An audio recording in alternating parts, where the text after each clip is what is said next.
Nag-discarga na naman yung baterya ko. Palagi nga lang ganito.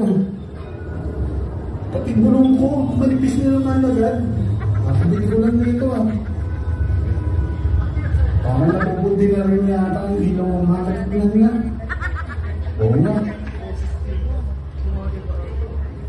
Baterya ba ang problema mo? Isa-cycling mo na.